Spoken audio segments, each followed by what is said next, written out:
Untuk sahabat-sahabat saya dari Muslim, dari Konghucu, Bunda, Hindu, Kejawen, khususnya Kejawen, terima kasih kedatangan Anda mensupport. Ini tata tertib yang ada di Damai Kasih Channel, saudara-saudaraku.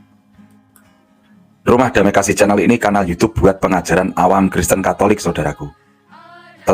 Mengajarkan tentang tradisi suci, Alkitab, magisterium, dan juga sejarah gereja, serta merespon atau mereaction suatu kanal YouTube yang framing kepada Kristen Katolik.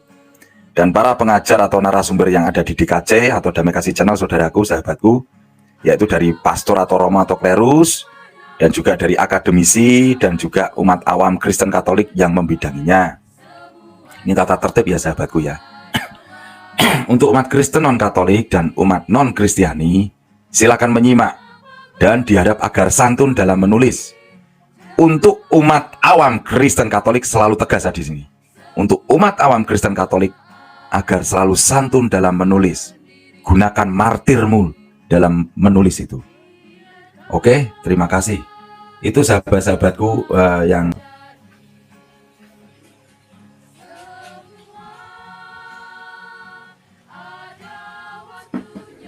saya tidak pernah menuntut Anda pakai dogma, doktrin, pakai asumsi Anda, entah Anda pakai dokumen apa, terserah Anda. Yang penting Anda bisa nggak naik, memberikan diskusi yang elegan. Ya, saya memantau Anda loh, Abu 8. Anda framing terus di sini kan? Saya memantau Anda, ketik Anda di sini saya mantau. Cuma tidak saya ungkap, baru ini saya ungkap. Namamu aku sebut, gitu loh. Anda bisa nggak baca running tag itu? Saya nggak anti kritik, saya orangnya siap dikritik.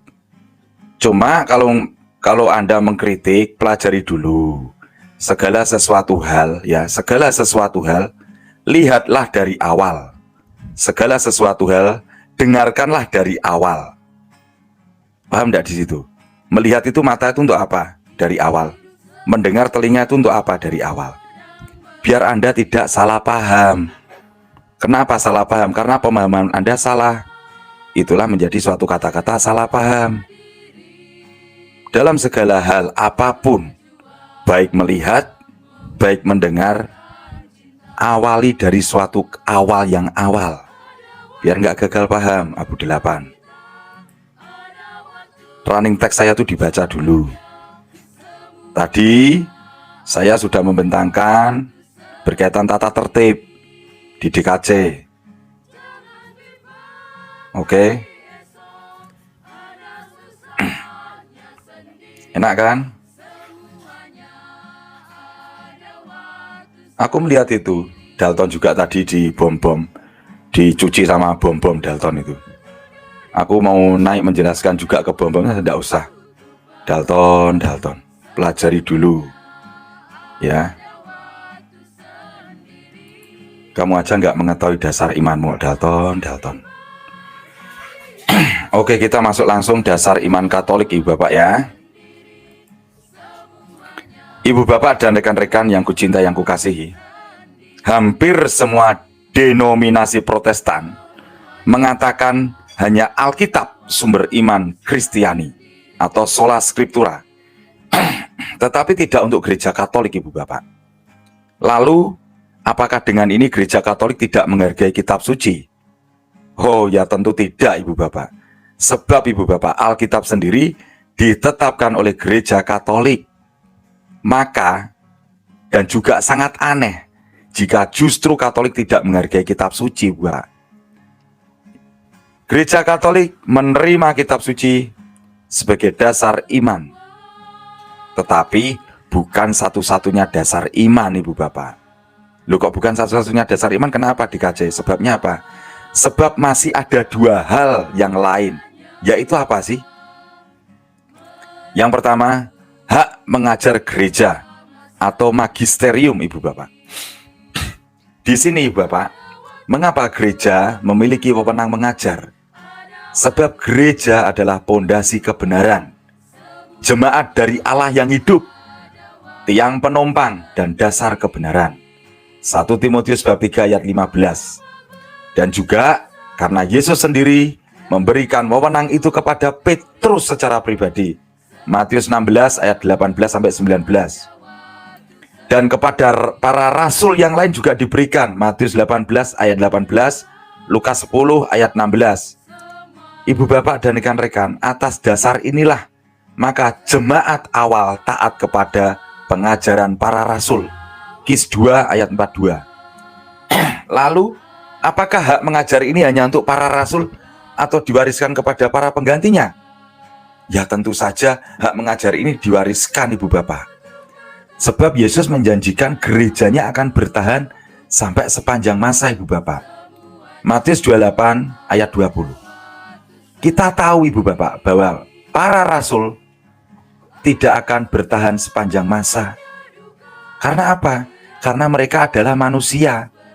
Tentu secara akal sehat pastilah wewenang itu diwariskan supaya gereja dengan pola yang sama seperti dahulu, yaitu apostolik ibu bapak, tetap bertahan sepanjang masa. Rasul kan mati, meninggal dunia, diwariskan kepada bapak-bapak gereja. Yang dinamakan bapak gereja itu siapa sih DKC? Para murid Yesus sebelum skisma 1054 itu bapak gereja semua. Sebelum abad 10 itu bapak gereja semuanya. Ya, sebelum tercerai berai ya. Masuk poin kedua, pilar selanjutnya yaitu tradisi suci. Nah, ini teman-teman Protestan kan biasanya menyampaikan kan tradisi leluhurmu. Nah, ya terserah kamu. Dijelaskan berkali-kali nggak paham kok. Ya derita pikiranmu lah. Tradisi suci adalah ajaran yang tidak tertulis seperti yang diungkapkan dalam 1 Kis 2 ayat 42, di mana dikatakan bahwa jemaat Kristen perdana bertekun dalam pengajaran para rasul jauh sebelum tulisan-tulisan perjanjian baru sendiri lahir. Jadi kehidupan iman gereja tidak terbatas pada buku saja, tetapi juga pada ajaran lisan para pemimpin suci yang ditetapkan oleh Tuhan. Yang kedua, 1 Korintus 15 ayat 3, di mana dikatakan oleh Paulus bahwa kebenaran tentang Yesus Kristus dia terima sendiri, yaitu artinya jelas secara lisan. Yang ketiga, 2 Tesalonika 2 ayat 15, di mana Paulus menasehati umatnya, berdirilah teguh dan berpeganglah pada ajaran-ajaran yang kamu terima dari kami, baik itu secara lisan, nah lisan kan ngeles terus pokoknya, maupun secara tertulis. Ini ditulis ini, tertera ini, tapi dilewati. Kata-kata lisannya nggak mau dibedah, dilewati. Ajaran-ajaran yang tidak tertulis semacam itulah yang kita sebut namanya tradisi. Keempat, Yohanes 21 ayat 25 berbunyi, masih banyak hal-hal lain yang diperbuat Yesus, tetapi jikalau semuanya itu harus dituliskan satu persatu, maka agaknya dunia ini tidak memuat semua kitab yang harus ditulis itu. Ayat ini ibu bapak menunjukkan bahwa tujuan penulisan Injilnya bukanlah untuk mendaftar semua ajaran Kristen atau membuat daftar lengkap dari ucapan dan perbuatan Yesus. Yang dia tulis hanyalah hal-hal yang paling mendasar untuk keselamatan manusia. Hal yang sama kiranya berlaku untuk kitab-kitab perjanjian baru lainnya. Ibu bapak dan rekan-rekan, masih banyak hal yang harus kukatakan kepadamu, tetapi sekarang kamu belum dapat menanggungnya.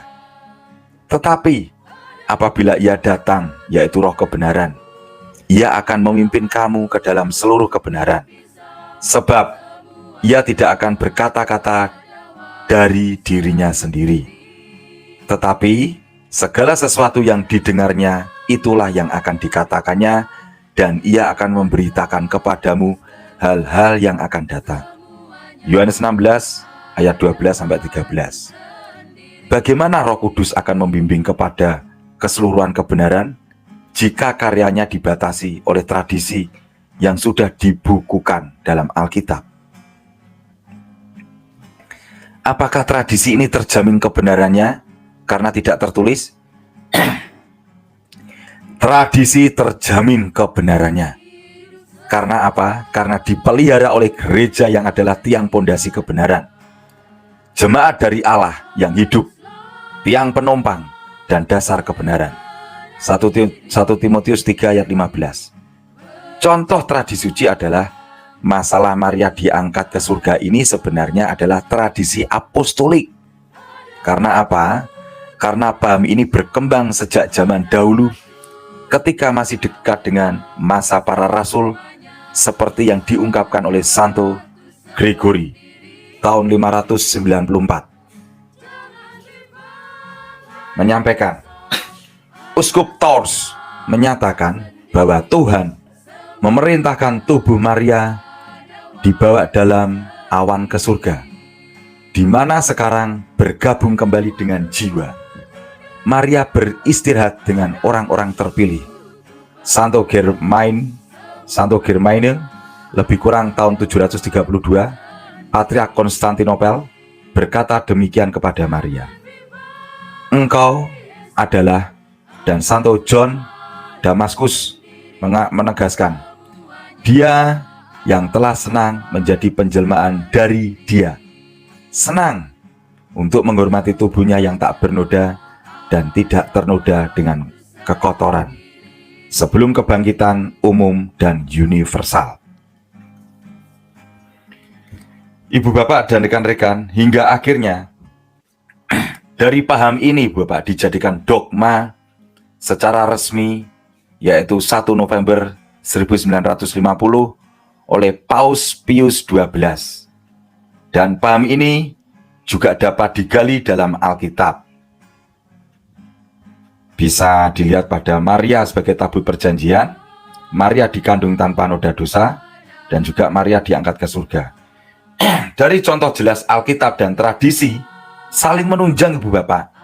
Bahkan sebenarnya Alkitab adalah tradisi yang tertulis, seperti yang diungkapkan dalam Lukas 1 ayat 1-4, yang bila kita baca prolog Injil tersebut, maka Ibu Bapak, alurnya akan tampak seperti ini. Pada mulanya adalah ajaran lisan yang disampaikan orang-orang yang merupakan saksi mata apa yang diperbuat Yesus dan pelayan firman. Lalu penulis Injil Lukas membukukan semuanya setelah diselidiki kebenarannya, supaya memperkuat keyakinan bahwa apa yang sudah diterima secara lisan adalah benar adanya. Dari uraian mengenai tradisi, kitab suci, dan magisterium Ibu Bapak, jelaslah bahwa dari uraian di atas nampak betapa eratnya hubungan tradisi dan Alkitab. Oleh karena itu Ibu Bapak, Alkitab harus ditafsirkan dalam konteks dan dalam kesatuan dengan tradisi. Sulit membayangkan penafsiran Alkitab lepas dari tradisi. Sebab sebelum Alkitab ditulis, sabda Allah itu sudah lebih dahulu dihayati dalam tradisi. Sebaliknya Ibu Bapak, karena penulisan Alkitab itu ada di bawah pengaruh Roh Kudus sendiri, maka tradisi yang dihayati gereja di segala zaman itu harus dikontrol dalam terang Alkitab. Jelas ya literasinya?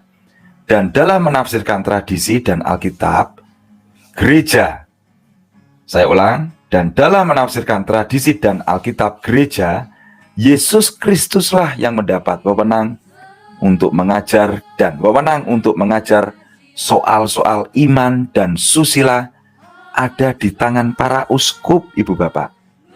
Sebagai pewaris sah para rasul dengan Paus sebagai pemimpin, yakni pengganti Petrus. Mengapa? Sebab dalam 2 Petrus bab 3 ayat 15 sampai 16 diingatkan bahwa Alkitab sangat sulit untuk dimengerti, sehingga butuh wewenang khusus untuk menafsirkannya, dan wewenang itu ada di tangan gereja yang sudah diberi wewenang oleh Yesus sendiri. Itu loh Ibu Bapak, itu dasar iman kita. Sebelum mengawali suatu hal ini, saya awali dalam dasar iman kita. Ibu Bapak dan rekan-rekan, sebelum saya bedah, saya akan berikan literasi selanjutnya, yaitu tentang apa sih DKJ? Tentang kasih. Tetapi sebelum tentang kasih, saya akan memberikan suatu literasi tentang pengenalan akan Allah yang baik dan benar dalam pengajaran Kristen Katolik. Ibu Bapak menafsirkan boleh, Ibu Bapak yang Kristen Katolik boleh, tetapi untuk Ibu Bapak pribadi dan keluarga, dan untuk pengajaran. Kalau pengajaran sudah ada dokumen kita ya. Oke, saya akan bentang sebelum menginjak ke literasi kasih. Pengenalan akan Allah, Allah yang murah hati. Nah, ini banyak ya Ibu Bapak ya. Tetapi saya ambil poinnya langsung ya. Kalau Allah pencipta itu terlalu banyak, saya ambil poin langsung aja.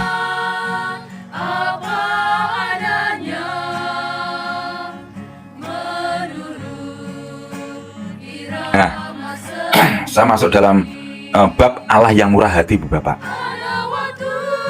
Ibu Bapak dan rekan-rekan, bagaimana kita bisa mengetahui Allah yang murah hati ya? Bagaimana kita mengetahui Allah yang murah hati kepada umatnya? Perikop di bawah ini Bapak menunjukkan kepada kita bahwa Allah tidak hanya memberi hidup, tetapi juga memenuhi kebutuhan hidup umatnya. Jadi janganlah kamu mempersoalkan apa yang akan kamu makan atau apa yang akan kamu minum, dan janganlah cemas hatimu. Semua itu dicari bangsa-bangsa di dunia yang tidak mengenal Allah. Akan tetapi Bapamu tahu bahwa kamu memang memerlukan semuanya itu. Lukas 12 ayat 29 sampai 30. Bagaimana kita bersikap sebaiknya menanggapi kebaikan Allah akan kemurahan hatinya? Sudah barang tentu kita menjawab kemurahan hati Allah dengan bermurah hati kepada sesama dan kepada ciptaan Allah. Karena dengan demikian kita berbuat baik kepada diri kita. Bisa dilihat di Amsal 11 ayat 17. Tuhan Yesus bersabda, hendaklah kamu murah hati, sama seperti Bapamu adalah murah hati. Lukas bab 6 ayat 36. Allah yang setia, manusia yang diberikan kehendak bebas. Nah, free will ini kehendak bebas, kadang menyalahgunakan untuk menanggapi kebaikan Allah. Bahkan manusia menolak dan meninggalkan Allah. Tetapi tentang buah pohon yang ada di tengah-tengah taman, Allah berfirman, jangan kamu makan ataupun raba buah itu, nanti kamu mati. Tetapi ular itu berkata kepada perempuan itu, sekali-kali kamu tidak akan mati. Tetapi Allah mengetahui bahwa pada waktu kamu memakannya, matamu akan terbuka dan kamu akan menjadi seperti Allah, tahu tentang yang baik dan yang jahat. Ibu bapak dan rekan-rekan, perempuan itu melihat bahwa buah pohon itu baik untuk dimakan dan sedap kelihatannya. Lagi pula ibu bapak, pohon itu menarik hati karena memberi pengertian. Lalu ia mengambil dari buahnya dan dimakannya, dan diberikannya juga kepada suaminya yang bersama-sama dengan dia, dan suaminya makan. Kejadian 3 ayat 3 sampai 6. Rusaknya keselarasan hubungan manusia dengan Allah akibat manusia ingin mengejar kebahagiaan yang tanpa Allah. Ini kayak Dalton, mabuk, minum tua, minum apa tidak tahu, mabuk sambil ngomong di room. Apakah itu sopan? pengajaran tentang iman Katolik, orang itu mabuk, kerum. Dan juga tadi masih membantah di tempat keluarganya dia Protestan, masih bebal, masih membuat pembenaran, dan di situ Bom Bom pun juga berbicara keras kepada Dalton. Sudah dewasa tapi nggak tahu malu ya. Ya ampun, ini rusaknya karena apa? Keselarasan hubungan manusia dengan Allah. Akibat manusia ingin mengejar kebahagiaan yang tanpa Allah. Setelah sadar, kita mengetahui betapa semuanya kebahagiaan tersebut. Setelah sadar, kita mengetahui betapa semuanya kebahagiaan tersebut. Maka tindakan manusia tersebut mengakibatkan dosa, di mana manusia kehilangan rahmat kekudusannya. KGK 399 dokumennya itu. Katekismus Gereja Katolik, jelas omongan saya nih. Meskipun manusia jatuh dalam dosa, Allah tidak membiarkan ciptaannya hancur karena dosa. Allah tetap melangsungkan rencana keselamatan bagi manusia dan alam semesta, Ibu Bapak. Hal ini dapat kita lihat bagaimana perjanjian-perjanjian Allah dengan Nuh. Kejadian 9 ayat 12-16. Demikian juga Allah membentuk sejarah keselamatan. Allah membentuk sejarah keselamatan. Tetapi kamu kenapa kok menghilangkan sejarah yang kamu imani sekarang? Tetapi kamu membahas ke sejarah orang lain. Ini tertulis, termaktub. Allah tetap melangsungkan rencana keselamatan bagi manusia dan alam semesta. Hal ini dapat kita lihat bagaimana perjanjian-perjanjian Allah dengan Nuh. Demikian juga Allah aja membentuk sejarah keselamatan kok. Tetapi kamu sejarah gereja kamu tinggalkan. Kamu comot-mencomot untuk kitab yang enak di telinga orang dan di perutmu sendiri. Tetapi kamu pintar untuk mengoncek sejarahnya orang lain. Allah membentuk sejarah keselamatan loh. Kenapa kamu meninggalkan sejarah gereja? Gereja perdana, sejarah kamu tinggalkan semuanya. Kenapa? Semakin terbuka kan? Ia memanggil Abram, yang kemudian berganti nama menjadi Abraham. Yang kemudian ia memanggil Abram, yang kemudian berganti nama menjadi Abram, yang kemudian berganti nama menjadi Abraham. Allah juga meneguhkan iman Abraham dan memperbarui perjanjiannya. Kejadian 15 ayat 5-7, Kejadian 17 ayat 1-8, Kejadian 22 ayat 11-8. Dengan demikian Abraham menyerahkan seutuh hidupnya kepada Allah demi terlaksananya janji Allah. Allah juga memanggil Musa untuk membebaskan umatnya keluar dari perbudakan dan mengantar mereka ke tanah terjanji. Keluaran 3 ayat 7-10. Demikian juga dengan Yosua, Daud, dan Nabi Nathan. Yesus Kristus, Allah lewat putranya yang tunggal, menegaskan kembali kasih setianya, Ibu Bapak. Yesus mengambil roti, mengucap berkat, memecah-mecahkannya, lalu memberikannya kepada murid-muridnya dan berkata, "Ambillah, makanlah, inilah tubuhku." Kemarin Romo Adrian dari Siberia sudah berbincang-bincang dengan pendeta Lutheran, di mana Lutheran di Siberia masih melakukan tradisi dan sakramen sakral ini. Tapi kenapa Protestan di Indonesia seperti ini kok berbeda jauh dengan Lutheran yang sebenarnya? Ambillah, makanlah, inilah tubuhku. Sesudah itu ia mengambil cawan, mengucap syukur, lalu memberikannya kepada mereka dan berkata, "Minumlah kamu semua dari cawan ini, sebab inilah darahku, darah perjanjian yang ditumpahkan bagi banyak orang untuk pengampunan dosa."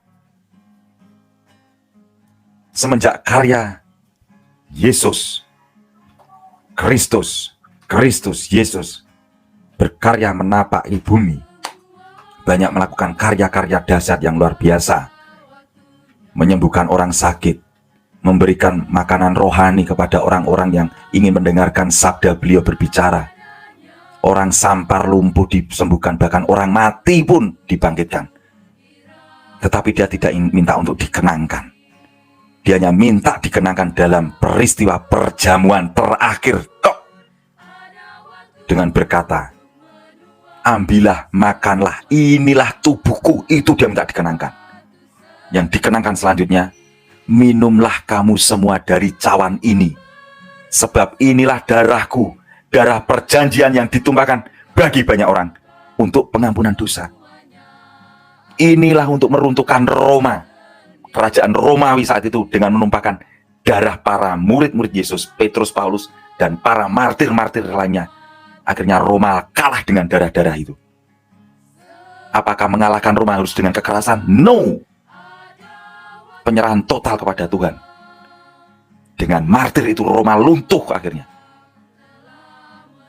Dan sekarang menjadi pusat Katolik di dunia, Vatikan Roma. Tidak hujat dibalas dengan hujatan, tidak. Lah kamu dikasih aku mengambil besi-besiku yang dibengkokkan kok. Aku menarik besi-besiku yang dikaratkan kok. Karena pengguna kosakata Kristen, pengguna kosakata Yesus, pengguna kosakata gereja, saya ambil. Pelajari prosesanmu dengan denominasimu yang tekun taat gitu loh. Nggak untuk mengajar sana, mengajar sini. Kalau kamu berhenti, dia akan berhenti kok.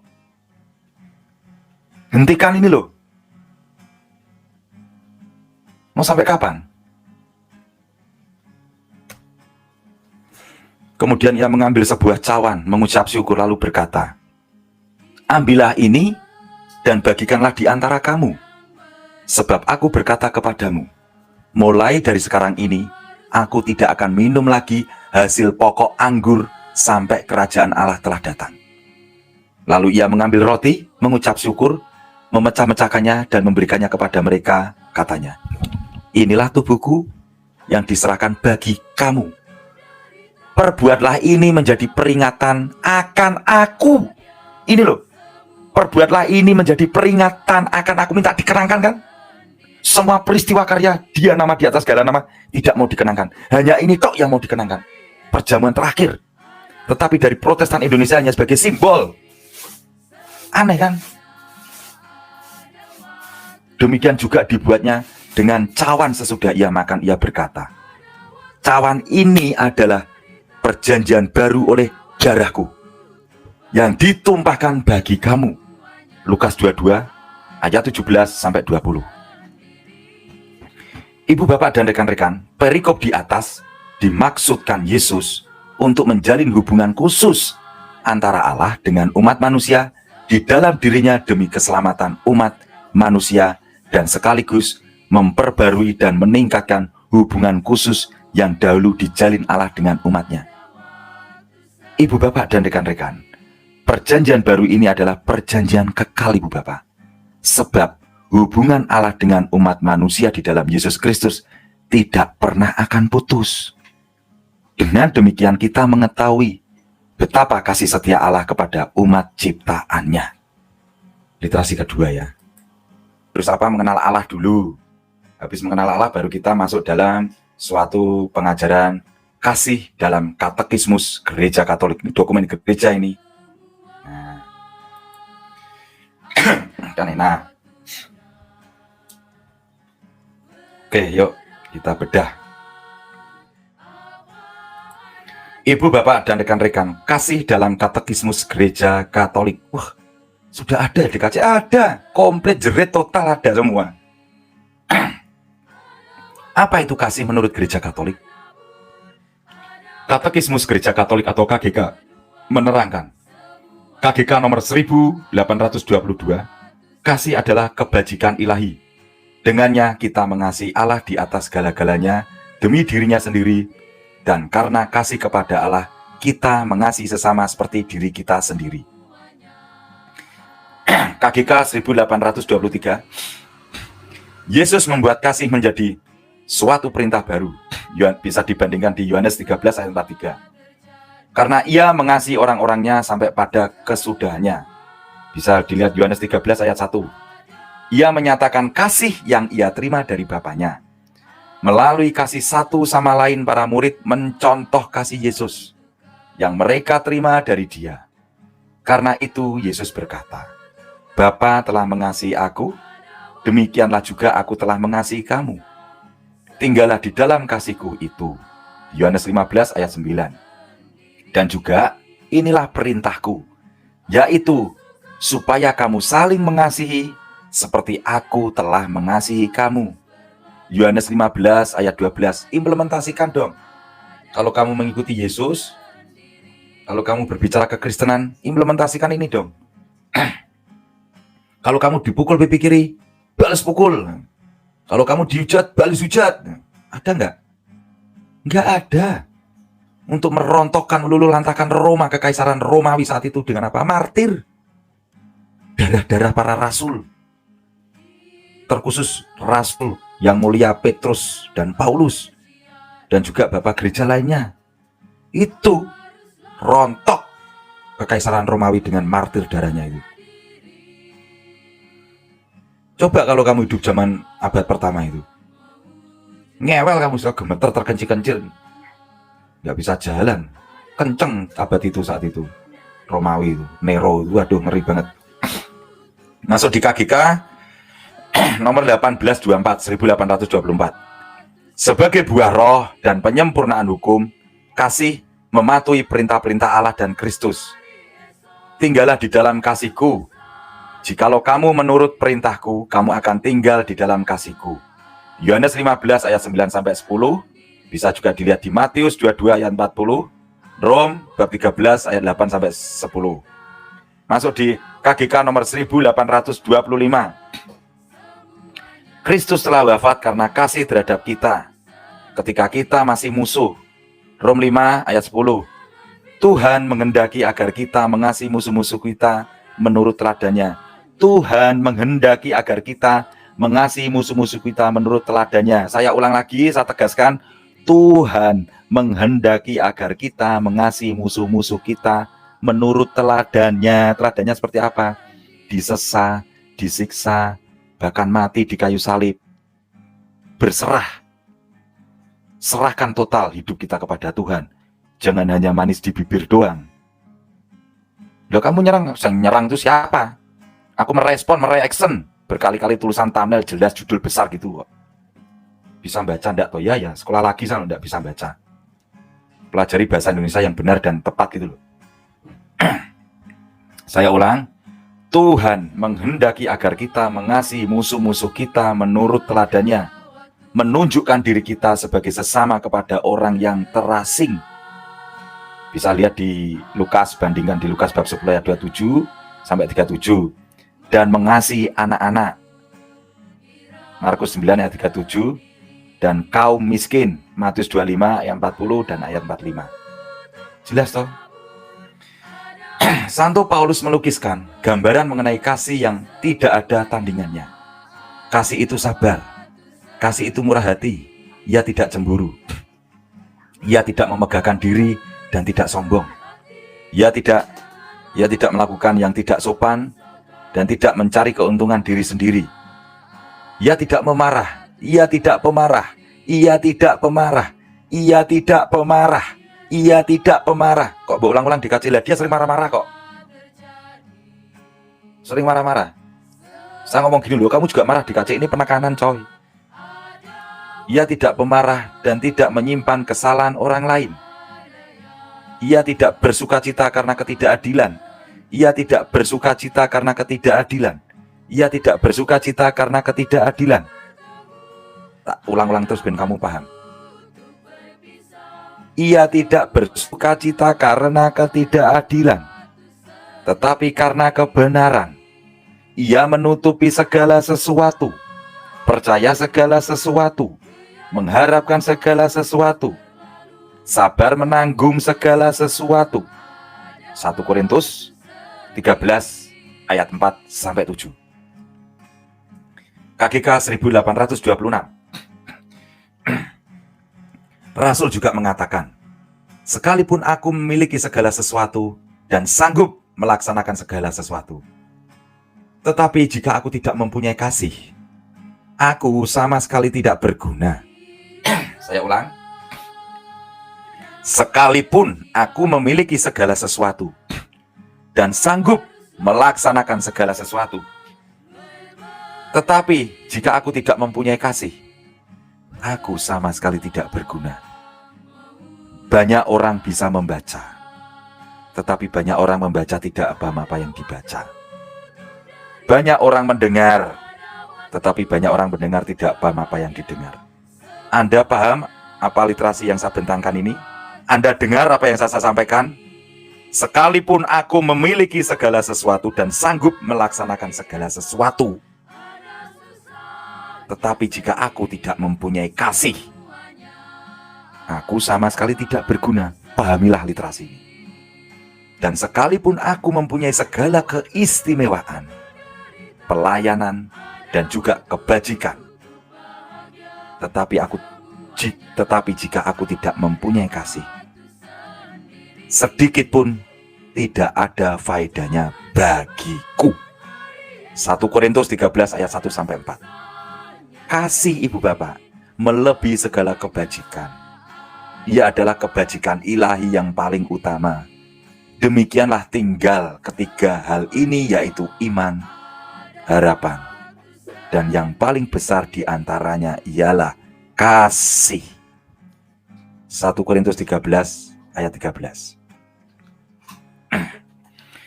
KGK 1827. Pelaksanaan semua kebajikan ini dijiwai dan digerakkan oleh kasih. Inilah pengikat yang menyatukan dan menyempurnakan. Kolose 3 ayat 14. Ia adalah pembentuk kebajikan. Ia menentukan dan mengatur kebajikan-kebajikan. Kasih Kristen mengamankan dan memurnikan kekuatan kasih manusiawi kita. Siapa yang Kristen, dengarkan. Kasih Kristen mengamankan dan memurnikan kekuatan kasih manusiawi kita. Ia meninggikannya sampai kepada kesempurnaan adikodrati kepada kasih ilahi. Clear ya? KGK 1828.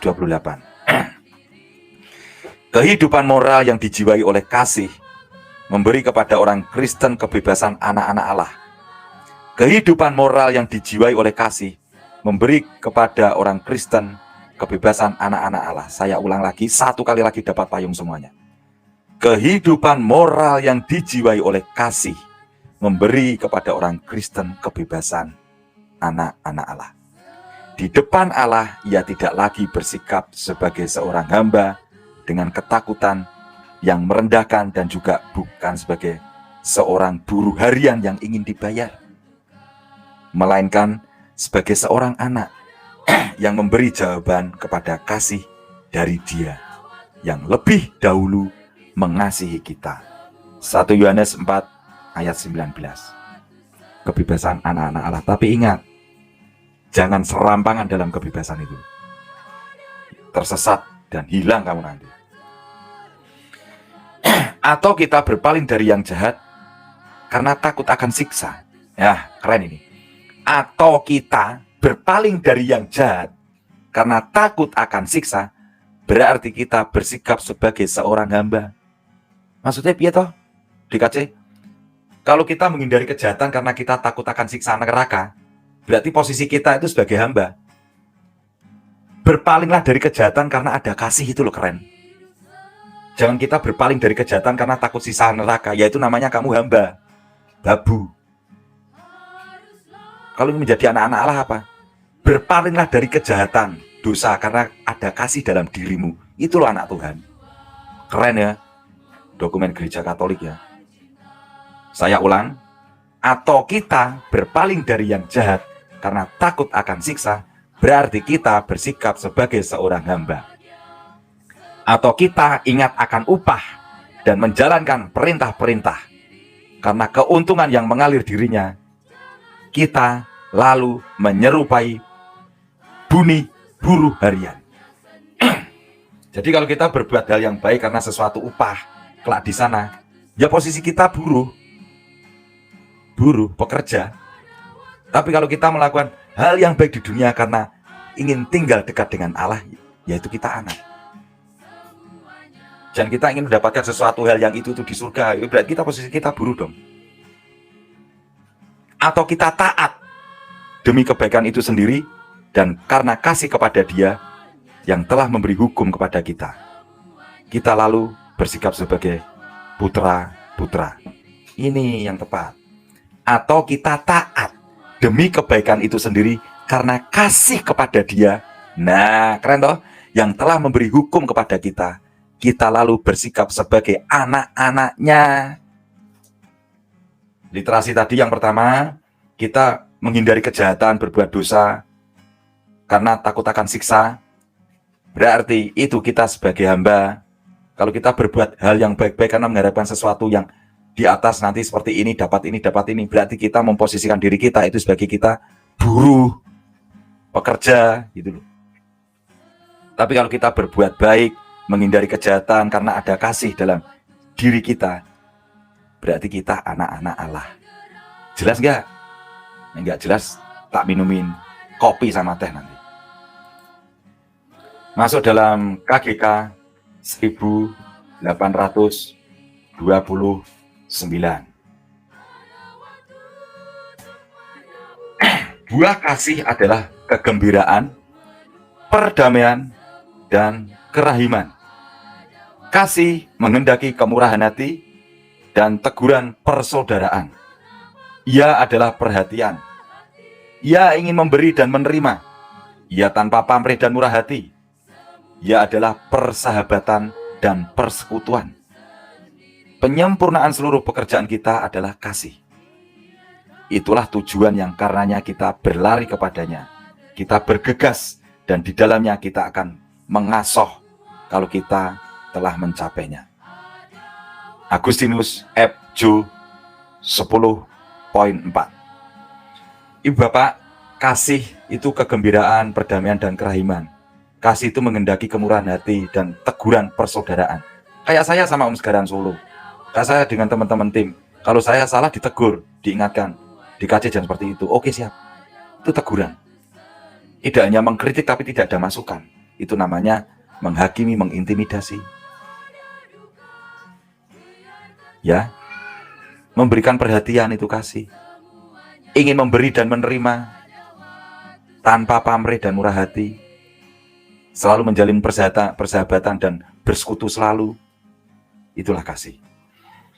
Kasih dalam dokumen gereja, katekismus gereja Katolik sudah terselesaikan. Ada salah satu dokumen yang dimana ini pernyataan tentang hubungan gereja, pernyataan hubungan gereja dengan agama-agama bukan Kristiani, yaitu ini dari suatu tulisan penjelasan dari Uskup Gereja Katolik. Dokumen ini ditulis di Gereja Santo Petrus pada tanggal 28 Oktober tahun 1965 dan masih dipergunakan sampai sekarang ya. Kita akan bentangkan hanya 4 slide saja. Habis itu kita nanti putar video. Yuk Ibu Bapak. Paulus Uskup. Nah, para hamba Allah bersama Bapak-Bapak Konsili Suci demi kenangan abadi. Mari kita seruput kopi dan tehnya dulu.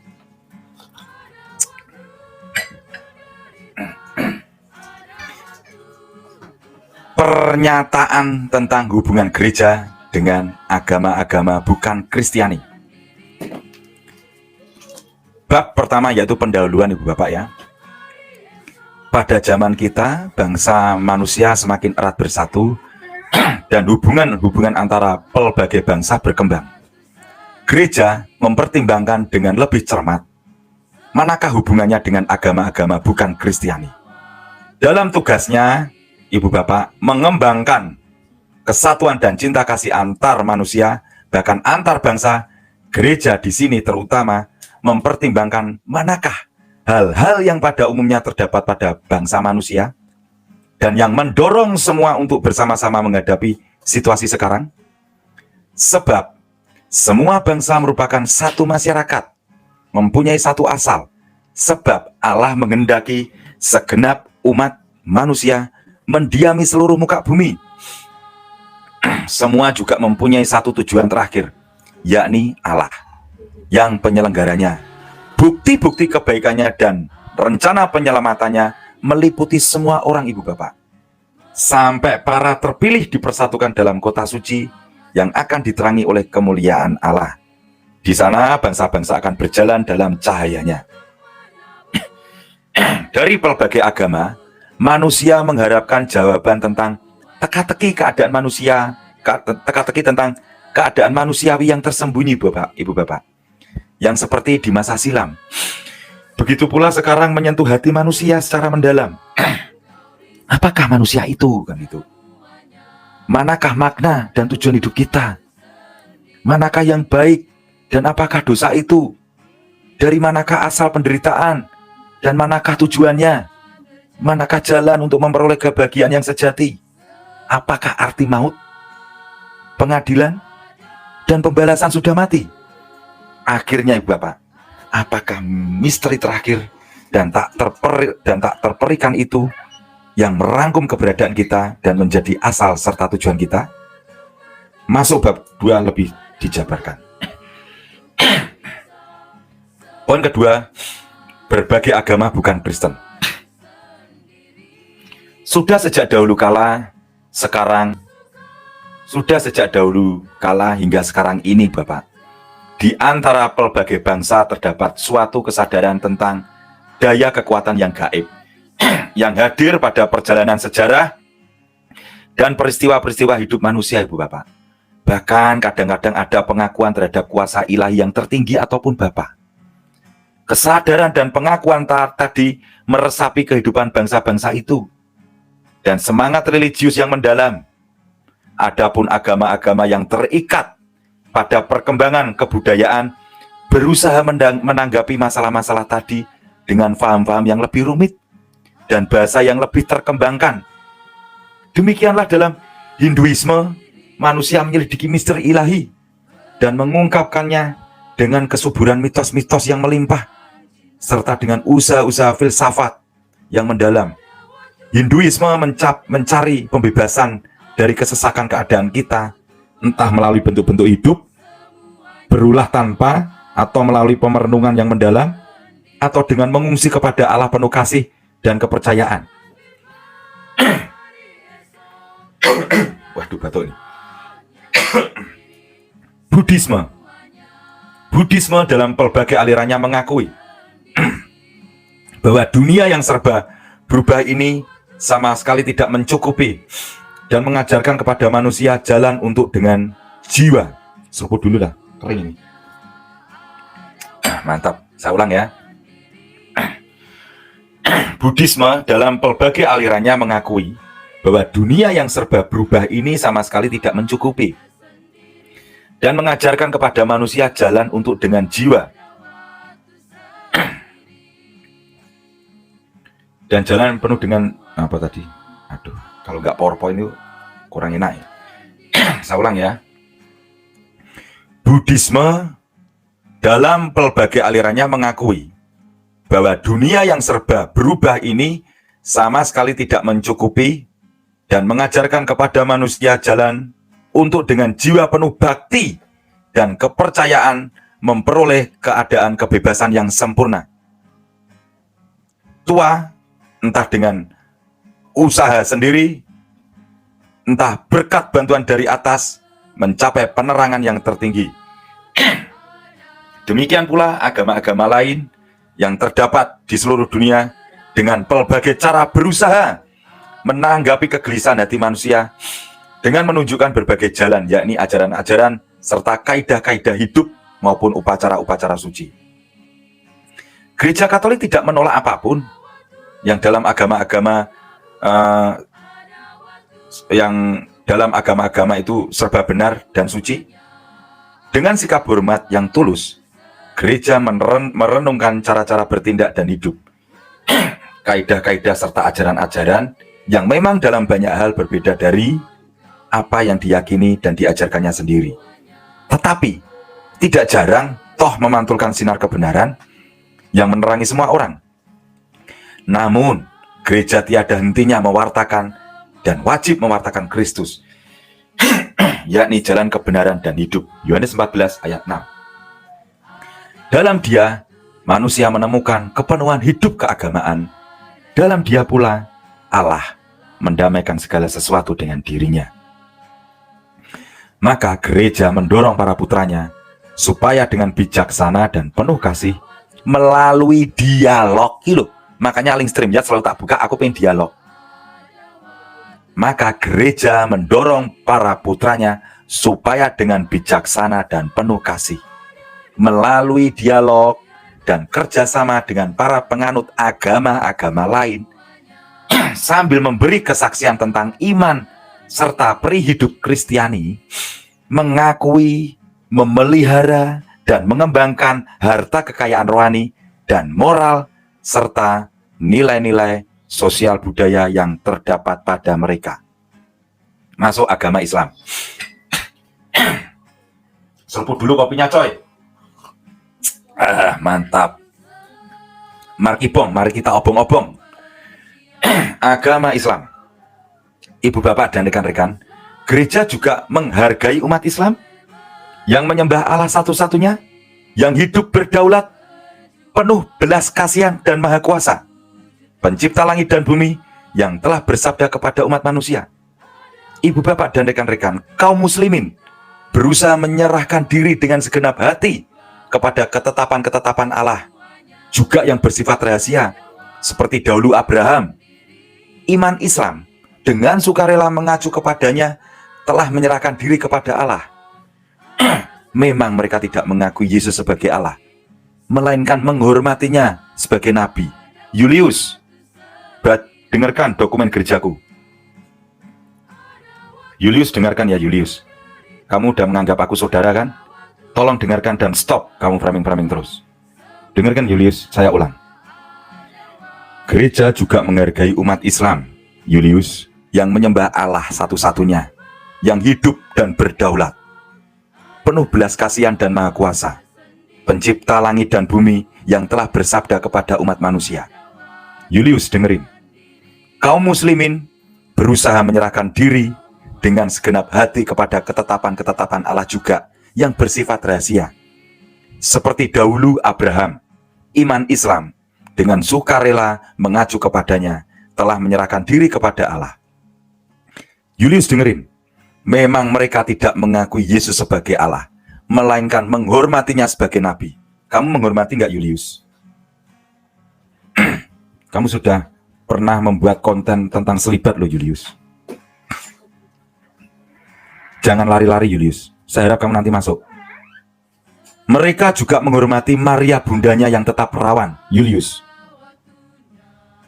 Kaum muslimin menghormati Maria. Mereka juga menghormati Maria bundanya yang tetap perawan, dan pada saat-saat tertentu dengan khidmat berseru kepadanya. Selain itu, mereka mendambakan hari pengadilan bila Allah akan mengganjar semua orang yang telah bangkit. Maka mereka juga menjunjung tinggi kehidupan susila dan berbakti kepada Allah, terutama dalam doa, dengan memberi sedekah dan berpuasa. Julius, dengar nggak ini dokumen gerejaku, bukan aku Julius. Memang benar, di sepanjang zaman cukup sering timbul pertikaian dan permusuhan antar umat Kristiani dan kaum muslimin. Konsili suci mendorong mereka semua supaya melupakan yang sudah-sudah. Katolik gak pernah melakukan hal itu kepada Islam. Kristen Katolik gak pernah. Yang sering bertempur dengan kamu pengguna kosakata. Dan dengan tulus hati melatih diri untuk saling memahami, dan supaya bersama-sama membela serta mengembangkan keadilan sosial bagi semua orang. Nilai-nilai moral maupun perdamaian dan kebebasan. Yuk kita jaga di situ. Stop kamu Julius. Dia akan berhenti. Kamu berhenti, dia akan berhenti kok. Ayo, mau stop? Ayo stop. Nanti saya buka link stream ya, akan berdiskusi dengan semua lintas agama. Kalau yang itu, yang dua orang itu nggak perlu. Nggak ada faedahnya itu. Itu udah bebal itu. Poin keempat, masuk agama Yahudi. Sementara menyelami misteri gereja, konsili suci ini mengenangkan ikatan rohani antara umat perjanjian baru dan keturunan Abraham. Sebab gereja Kristus mengakui bahwa menurut rencana ilahi, penyelamatan yang bersifat rahasia, awal mula iman, serta pemilihannya sudah terdapat pada para bapa bangsa, Musa dan para nabi. Gereja mengakui bahwa semua orang beriman Kristiani, putra-putra Abraham dalam iman, terangkum dalam panggilan bapa bangsa itu, dan bahwa keselamatan gereja diperlambangkan secara misterius dalam keluarnya bangsa yang terpilih dari tanah perbudakan. Oleh karena itu, gereja tidak dapat melupakan bahwa ia telah menerima wahyu perjanjian lama melalui bangsa itu, dan bahwa karena belas kasihnya yang tak terhingga, Allah telah berkenan mengadakan perjanjian lama dengannya. Gereja tetap ingat bahwa ia menerima santapannya dari akar zaitun yang baik, dan bahwa cabang-cabang zaitun yang liar, yakni kaum kafir, telah dicangkokkan pada pohon zaitun itu. Sebab gereja mengimani bahwa Kristus, damai kita, melalui salib telah mendamaikan bangsa Yahudi dan kaum kafir, dan telah menyatukan keduanya dalam dirinya. Selalu pula gereja mengenangkan kata-kata Rasul Paulus tentang sesama sukunya. Mereka telah diangkat menjadi anak dan telah menerima kemuliaan dan perjanjian dan hukum Taurat dan ibadah dan janji-janji. Mereka keturunan para bapa leluhur yang menurunkan Kristus menurut daging. Rom 9 ayat 4-5. Putra para perawan Maria. Gereja mengingat juga ibu bapak, bahwa dari bangsa Yahudi lahirlah para rasul, dasar dan soko guru gereja. Begitu pula amat banyak murid pertama yang mewartakan Injil Kristus kepada dunia. Dan di sini bapak dan rekan-rekan, menurut kitab suci, Yerusalem tidak mengenal saat Allah melawatnya, dan sebagian besar orang-orang Yahudi tidak menerima Injil. Bahkan banyak juga yang menentang penyebarannya. Tetapi ibu bapak, menurut Rasul, orang-orang Yahudi tetap masih dicintai oleh Allah demi para leluhur, sebab Allah tidak menyesalkan kurnia-kurnia serta panggilannya. Bersama dengan para nabi dan rasul itu, juga gereja mendambakan hari yang hanya diketahui oleh Allah. Saatnya semua bangsa serentak akan menyerukan Tuhan dan mengabdinya bau-membau. Maka karena sebesar itulah pusaka rohani yang diwariskan bersama oleh umat Kristiani dan bangsa Yahudi, konsili suci ini bermaksud mendukung dan menganjurkan saling pengertian dan saling penghargaan antara keduanya. Dan itu terwujud karena melalui studi kitab suci dan teologi serta dialog persaudaraan. Nanti aku ingin dialog persaudaraan. Meskipun para pemuka bangsa Yahudi beserta para penganut mereka mendesak kematian Kristus, namun apa yang telah dijalankan selama ia menderita sengsara tidak begitu saja dapat dibebankan sebagai kesalahan pada semua orang Yahudi yang hidup ketika itu atau kepada orang Yahudi zaman sekarang. Walaupun gereja itu umat Allah yang baru ibu bapak, namun hendaknya orang-orang Yahudi jangan digambarkan seolah-olah dibuang oleh Allah atau terkutuk, seakan-akan itu dapat disimpulkan dari kitab suci. Maka hendaknya semua berusaha supaya dalam berkata TKC dalam mewartakan sabda Allah, jangan mengajarkan apapun yang tidak selaras dengan kebenaran Injil dan semangat Kristus. Selain itu, gereja mengecam segala penganiayaan terhadap siapapun juga. Saya ulang, selain itu gereja yang mengecam segala penganiayaan terhadap siapapun juga.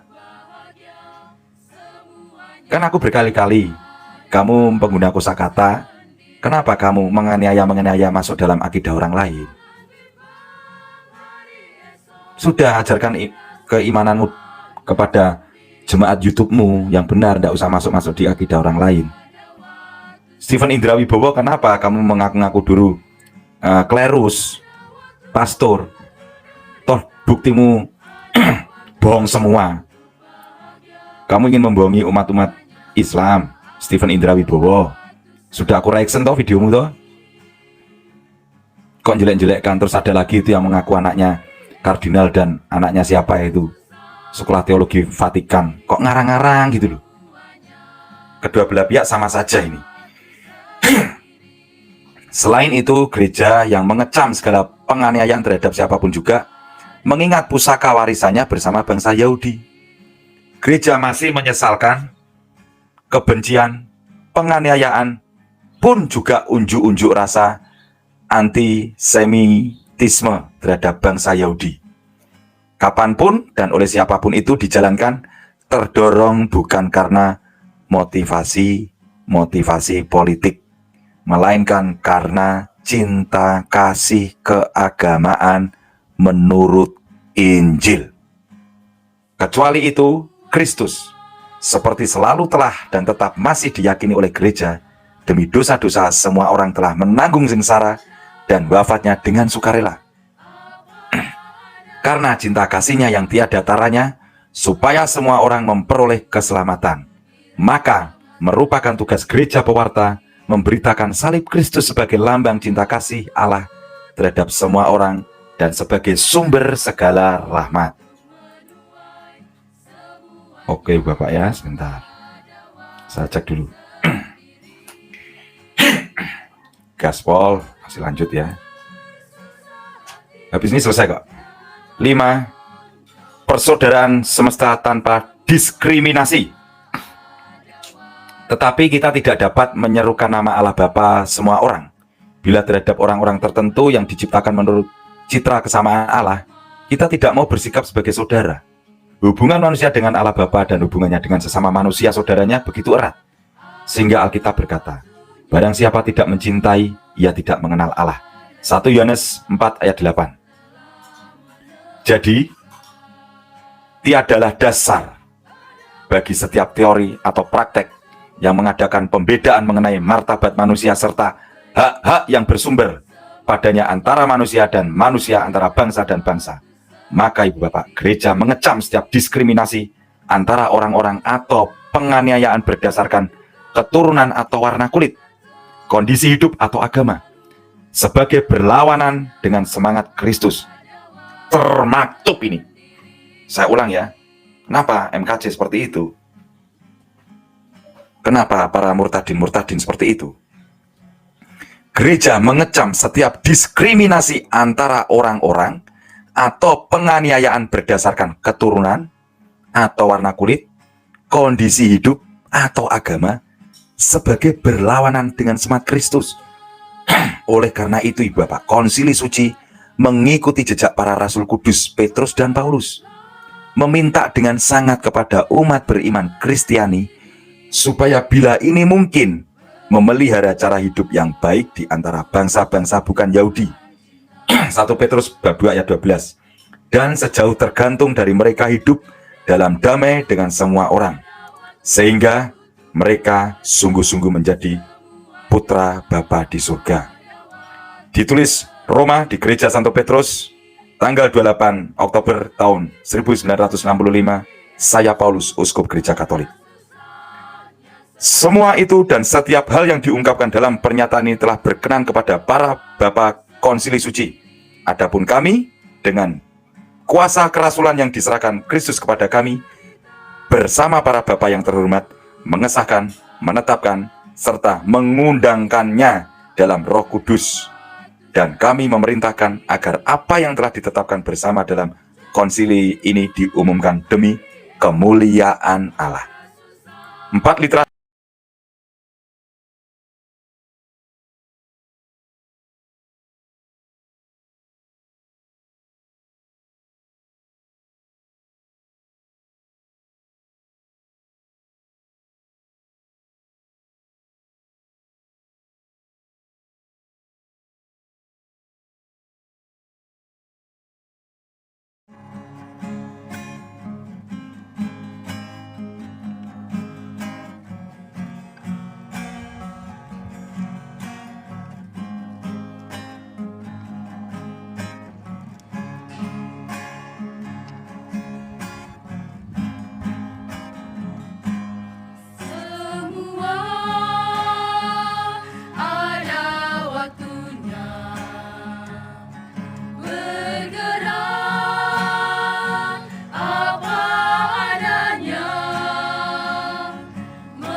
bahagia, semuanya ada waktu sendiri.